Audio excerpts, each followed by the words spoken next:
Pretty amazing, pretty fortunate on his part, all, like you said, superficial kind of things. I don't even think he required any sort of serious, he walked into the hospital, but he didn't require any kind of serious procedures. That's a count your blessings moment for the young man, and it sounds like he dodged something that would have truly put him in the place of an innocent victim. Wrong place, wrong time. So happy to hear that it looks like he's going to make a full recovery, and this shouldn't affect his NFL career one bit.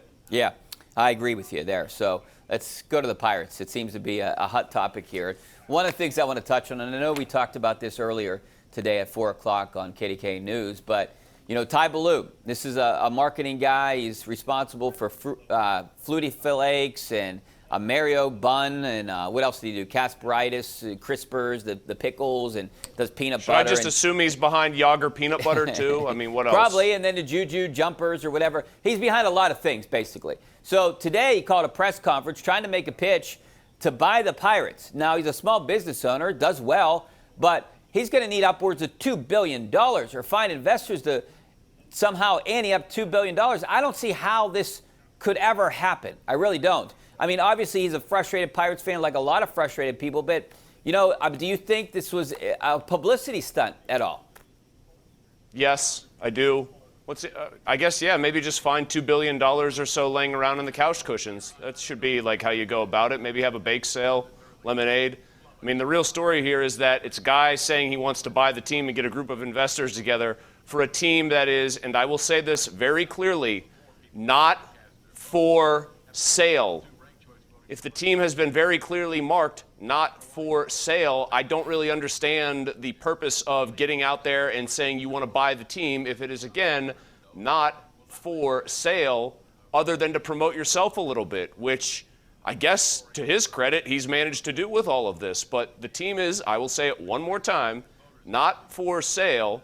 And if Mario Lemieux and Ron Burkle, when there was rumors that they were interested in it a couple years ago, couldn't get Bob Nutting to even so much as budge, then a collection of people getting, you know, like a loose confederation of people trying to do like the team buying version of the Avengers probably isn't going to get it done if Lemieux and Burkle, who actually do have the resources, the cachet, the name recognition, etc., couldn't do it themselves. So there's a few guys out there, Mario and Burkle, you mentioned them. Mark Cuban has Well, Mark Cuban uses this as a hobby horse every year. Mark Cuban uses this every time, and we've had him on the show once. We had him on in the beginning of the pandemic. He was gracious enough to come on with us.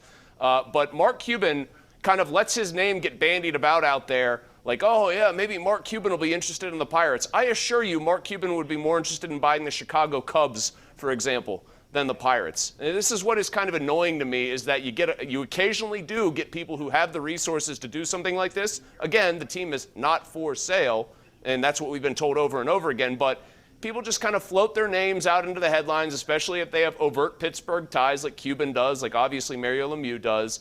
And just, I think it's like good publicity for those guys. Oh, yeah, it'd be great if Mark Cuban owned the Pirates. Would it? How great would it be?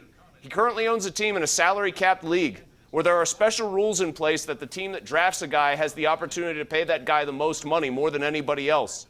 Would he really be thriving? Would he be spending $170 million on the Pirates every year on payroll in a league where there's no cap? I very much doubt it. So I guess these stories are nice for people to get their hopes up for like 5 minutes, but that's really all it is here in every case. First of all, I mean, baseball needs to be fixed. You know, you need a salary cap and a salary floor. But you know what I was getting to. Didn't you see that they're starting to let the sticky stuff? They're gonna mandate the sticky stuff out of the game, Richie. That should fix all the problems, right? That should fix it, right? They're looking at the wrong things. But you know, guys like Cuban, guys like Thomas Tull, Mario Burkle, all these guys have the means to do it. And then here's Ty Ballou, who maybe has a group of investors. But if he's trying to get fans involved, there's about 4 million, so give or take, a couple 100,000, 4 million people in Western Pennsylvania. That means if you were going to get the fans involved, you need each person in Western Pennsylvania to throw out $500 to come up with $2 billion. And do you think that it's not even for sale? The Pirates aren't for sale. And if I'm Bob Nutting and I hear someone wants to buy the Pirates, I'm going to say I want $3 billion. But Ballou said today that it's only if the price is right. So there's no way in the world that it would ever happen. And I was told that, you know, Bob Nutting's not even going to give this guy, you know, a conversation or a meeting. So I don't think this will never get off the ground at all. I don't see it. So why are we then I don't Seriously. know. I mean, why are we giving this guy the time of day? Yeah, because I see that there were some fans that showed up there today, and they're frustrated fans, and people want hope. They want hope that things will turn around. But this isn't hope. Pittsburgh. This isn't hope. No, this is not even isn't. close to hope. No. I mean, like, we can't even name an investor or anything. Like, it's not hope. It's just somebody trying to grab people's attention for 5 minutes, which I guess he's succeeded in doing. And by the way, I think I looked this up. There's 2.3 million people in the Pittsburgh metropolitan statistical area. So you'd have to up that number even more, Richie, if we could get a Green Bay Packers style thing going and all buy them as one. And then you'd have some guy from Blawnock saying he doesn't think it's worth spending the money on so-and-so in free agency. Yeah, then it would be $1,000 essentially, you know? I don't know. I mean, it's not going to go anywhere. He called a press conference. We went out and shot and did a story on it. So did other people, but I don't think it's going to go anywhere. That meeting's not even going to happen. So let's move on. Let's take a break, and we're going to come back, Chris, and we're going to talk about, you know, the moves that Shelton has made so far, which they're not in a pennant race, so I don't know why they're making these moves. Let's see what they got. Back in a couple minutes.